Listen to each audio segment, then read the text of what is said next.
I never thought I would be the person standing in the middle of a crowded ballroom with cake dripping from my chin and a ringing in my ears while my own daughter's new husband laughed in my face. But life has a funny way of showing you people's true colors right when the cameras are rolling. I'm standing there, blinded by frosting and humiliated in front of 200 guests, while my daughter, Sarah, just stood there frozen. But what happened 5 minutes later turned this wedding into a crime scene that no one saw coming. Before I get into the grisly details of how I dismantled his life in front of his entire family, I have to ask you all a very serious question because I've been losing sleep over this. If someone humiliated you on the happiest day of your child's life, would you take the high road? Or would you burn the whole house down to make sure they never forgot your name?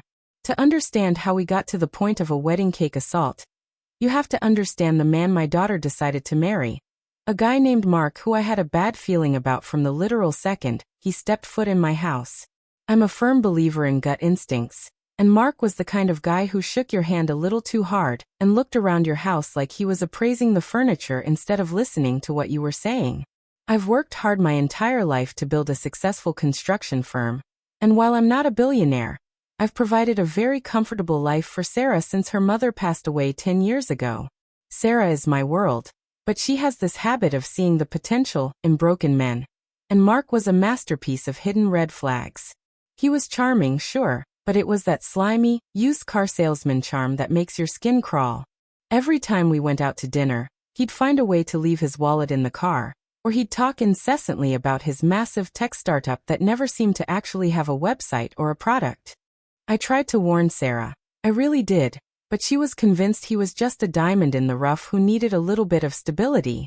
I remember one specific dinner about 3 months into their relationship where the mask slipped for just a second. We were at a high-end steakhouse, my treat as always, and the waiter accidentally brought Mark the wrong side dish. It was a simple mistake, just mashed potatoes instead of asparagus, but the way Mark's face transformed was terrifying. He didn't just ask for a correction. He devalued that waiter, calling him incompetent and a waste of space, in a voice that was low but dripping with pure venom. When the manager came over, Mark flipped the switch back to charismatic gentleman, so fast it gave me whiplash. I told Sarah later that night that a man who is nice to you but rude to the waiter is not a nice man. But she brushed it off as him just being stressed about the business. The business, of course, was always the excuse. Mark spent hours talking about disrupting the market and leveraging synergy, using every corporate buzzword in the book to mask the fact that he didn't actually have a job. I noticed early on that he never seemed to have a physical office. He claimed he worked from private members' clubs to keep his proprietary algorithms safe, but whenever I offered to drop by with coffee, he always had an excuse about being in a high-security sprint or a closed-door meeting with venture capitalists. I even tried to do a background check on his supposed previous company, but it was like chasing a ghost. Everything was buried under layers of shell companies and dead-end LinkedIn profiles. My fatherly intuition was screaming at me that this man was a parasite, but every time I brought it up, Sarah would get defensive, accusing me of being judgmental or unable to see someone else's genius.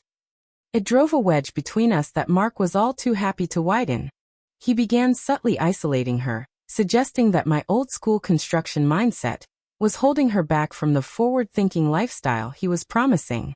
He convinced her to stop taking my advice on her own finances, telling her that he could manage her small savings much better through his exclusive trading platforms.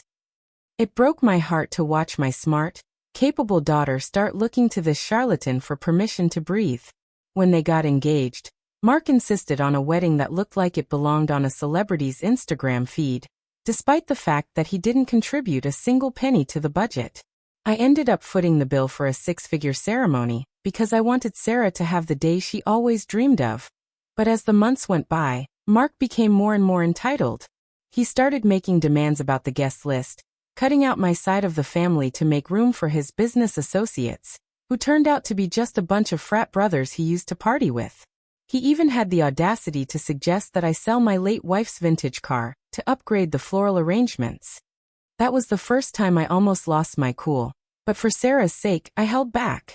I spent nights lying awake, wondering if I should just cut the funding and stop the wedding altogether, but I knew if I did that, I'd lose Sarah forever. She would have run away with him, convinced they were star-crossed lovers being persecuted by a mean-spirited father. So, I decided to play the long game. I kept my mouth shut, kept the checks flowing, and hired a team of private investigators to dig until they found the bedrock of Mark's lies. On the morning of the wedding, things were already tense. I found out Mark had tried to sneak a prenuptial agreement past Sarah that basically said if they ever got divorced, he'd get half of any future inheritance she received from me.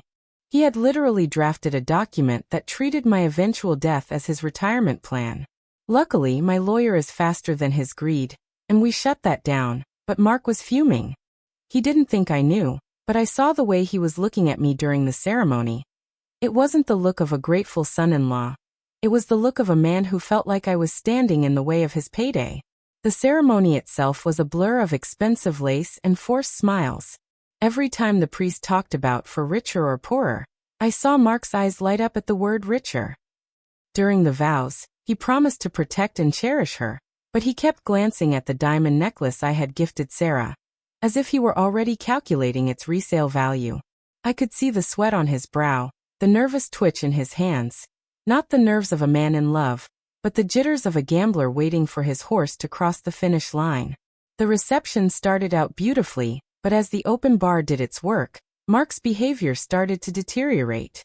He was loud, he was making inappropriate jokes, and he was clearly trying to assert dominance in a room full of people who actually worked for a living. He kept making side comments about old money versus new brains, implying that I was just a lucky laborer while he was the future of the economy. He even had the gall to pull me aside and tell me that once the honeymoon was over, he expected a consultancy fee for helping me modernize my construction firm, a firm he had never spent a single day working in. I just nodded and told him we'd discuss it after the cake. Then came the cake cutting. This wasn't a cheap cake. It was a 5-tier custom creation that cost more than my first car.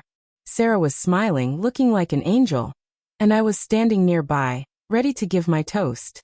Suddenly, Mark grabbed a massive handful of cake, and instead of the playful little smear on the nose you see in videos, he lunged at me. He didn't just smash it.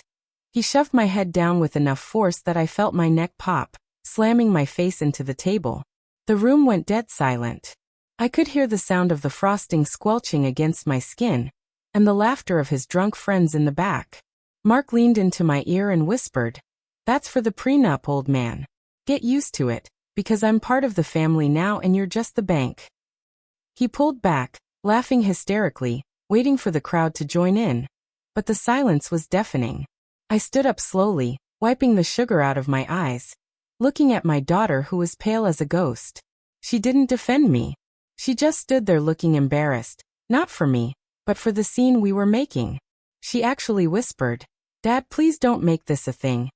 As if I was the one who had just assaulted someone with a dessert. That was the moment something snapped inside of me. I realized I wasn't just losing my daughter to a jerk. I was watching her become someone I didn't recognize. I realized that Mark thought he had won because the papers were signed and the vows were said. He thought he was untouchable. But what he didn't realize was that I had spent the last 3 weeks doing a deep dive into those business associates he invited. I had noticed that several of these associates looked incredibly nervous whenever I walked by, and one of them, a younger guy named Tyler, had actually tried to corner me in the hallway earlier to ask if I knew when the payouts were starting. That was the final piece of the puzzle I needed. I had realized that Mark wasn't just a small-time liar.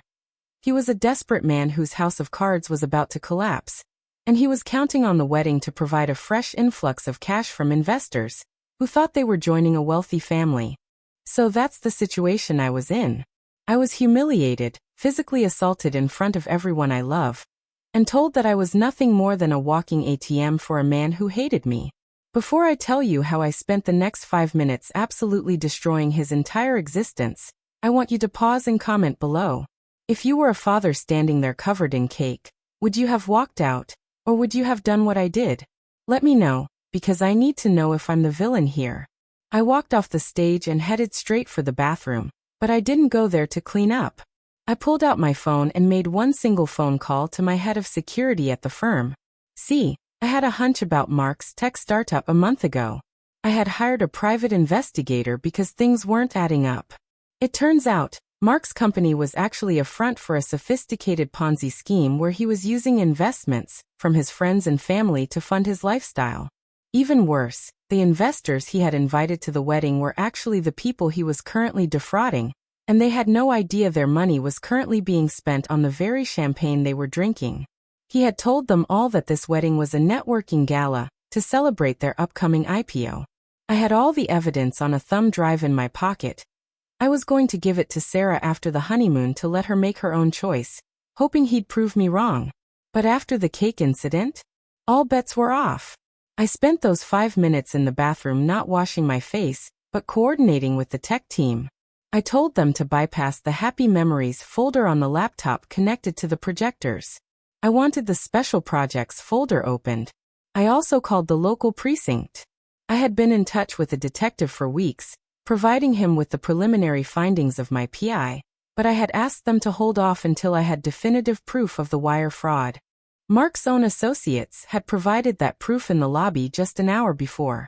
I walked back into the ballroom 5 minutes later, still covered in cake, but I was holding the microphone. Mark looked at me with a smug grin, probably thinking I was going to give a tearful, forgiving speech. He actually had the nerve to wink at me. Instead, I tapped the mic and said, "Attention everyone. I'd like to make a special announcement regarding Mark's incredible business success. Many of you are here today because you believe in his vision. You've put your life savings into his hands." The room went quiet. I pointed to the large projector screen. "Mark told you all he's a genius in the tech world. But I think you should all see where your investment money actually went." I signaled the DJ, who was on my payroll for the night, and instead of photos of Sarah as a baby, the screen filled with bank statements, forged documents, and a video of Mark in a hotel bar 3 weeks ago. In the video, Mark was sitting with a woman who definitely wasn't my daughter. He was laughing, telling her how he'd found the ultimate golden goose, and that as soon as the wedding was over, they'd be moving to a non-extradition country with the idiot's money. He went into detail about how Sarah was too naive to realize he was draining her accounts, and how I was a feeble old man who was too blinded by love for his daughter to notice he was being robbed. The gasps in the room were like a physical wave. The business associates at table 4 stood up, their faces turning from confusion to pure rage, as they saw their own names on the list of people Mark had scammed. One man, an older gentleman who I later found out was Mark's own uncle, looked like he was having a heart attack as he saw that his $200,000 retirement fund had been spent on Mark's bachelor party in Vegas. The rage in the room was palpable. People who had been clinking glasses minutes ago were now looking at Mark like he was a cornered rat. Mark's face went from smug to a ghostly white in seconds. He tried to rush the stage, screaming that it was a deep fake, that I was a bitter old man trying to ruin him. He looked at Sarah, begging her to believe him, but the screen was now flashing photos of the mistress, who was actually his legal wife from a previous marriage that he had never bothered to divorce. The evidence was too specific. The screen showed the wire transfers. It showed the lease for the hidden apartment he kept. It showed the plane tickets booked for 2 days after the wedding. Tickets that only had his name and the other woman's name on them. My security team, 2 guys who could bench press a small car, stepped in his way before he could reach the mic. I looked at Sarah, who was sobbing, and I felt a pang of guilt, but then I remembered she watched him smash my face into a table and said nothing. I looked at Mark and said, "The police are in the parking lot, Mark. They've been waiting for the signal. And Sarah? The annulment papers will be on your desk tomorrow morning. I've already canceled the honeymoon, the car lease in your name, and the apartment. You're leaving this building in handcuffs." The next 10 minutes were pure chaos. 2 of the investors actually tried to tackle Mark before the police could get to him. The ballroom, which had been a place of celebration, turned into an interrogation room. Mark was screaming, crying, and begging Sarah to help him, but the mistress's name appearing on the screen was the final nail in the coffin for her. She didn't look at him. She looked at me, and for the first time in years, I saw the daughter I used to know, the one who didn't let people walk all over her. Mark was dragged out of his own wedding reception in a tuxedo that was now stained with the same cake he used to humiliate me. As he was being put into the squad car, I walked up to him one last time. I didn't say a word. I just took a napkin, wiped a bit of frosting off my cheek, and flicked it onto his shoulder. The wedding was over. The guests cleared out in a hush, leaving me alone in the ballroom with the remnants of a party that cost me a fortune but saved my daughter's life. I sat there in the silence, the glitter and the flowers mocking the wreckage of the night. My security team stood at the doors, ensuring Mark's friends didn't try to cause any more trouble. I picked up a glass of water, finally washing the taste of that wedding cake out of my mouth. It felt like I had just performed surgery, messy, painful, and absolutely necessary. I knew the road ahead would be long. Sarah was devastated, not just because her husband was a criminal, but because her judgment had failed her so spectacularly. The aftermath was even more brutal than the wedding night. Over the following week, the full scale of Mark's deception came to light. He hadn't just scammed his friends. He had taken out loans in Sarah's name using her forged signature. He had accessed her social security number and opened multiple credit lines, racking up nearly $500,000 in debt that she knew nothing about. If I hadn't stopped it then, she would have been legally tied to millions in debt and potentially implicated in his financial crimes. My lawyers worked around the clock to prove the fraud. And because the marriage was never consummated and based on criminal deception, the annulment was granted in record time. We had to go through every single gift received at the wedding, most of which were bought with stolen money, and return them to the rightful owners. It was a humiliating process for Sarah, but I made sure she was part of every step. She needed to see the reality of the man she had invited into our lives. Sarah didn't speak to me for a month. She was in a state of shock, mourning the man she thought he was. She was angry that I ruined her day, but more than that, she was ashamed that she had been so blind. I didn't push her. I just sent her a text every morning telling her I loved her. I didn't say, "I told you so." I didn't lecture her on her choice in men. I just waited. I spent that month repairing the damage he had done to her credit and ensuring that her name was cleared of any wrongdoing. I even reached out to the waiter Mark had insulted months prior and offered him a job at my company with a significant raise. It was a small way to balance the cosmic scales. Eventually, Sarah came over to my house. She sat at the kitchen table and cried for 3 hours. She apologized for not helping me when I was hit with the cake. She told me that in that moment, she was so terrified of Mark that she had simply shut down. That was the hardest part for me to hear. That my daughter was living in fear in her own relationship and I hadn't seen it sooner. She told me about the subtle threats he'd make, the way he'd gaslight her into thinking she was crazy for questioning his business deals. We spent the whole night talking, really talking, for the first time in years. We are slowly rebuilding our relationship now, and she has started working at my construction firm, learning the ropes of a real business built on sweat and honesty. She's tougher now. She doesn't look for potential in broken men anymore. She looks for character. She recently went on her first postmark date, and the first thing she told me was that the guy was boring, kind, and insisted on paying for his own coffee. I couldn't have been happier.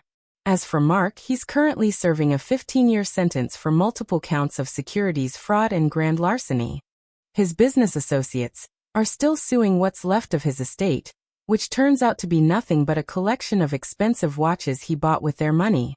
His first wife is also pursuing him for years of unpaid alimony. He is exactly where he belongs, in a room where no one cares about his vision or his synergy. I lost a lot of money that day, and I lost a bit of my dignity for those few minutes I spent covered in frosting.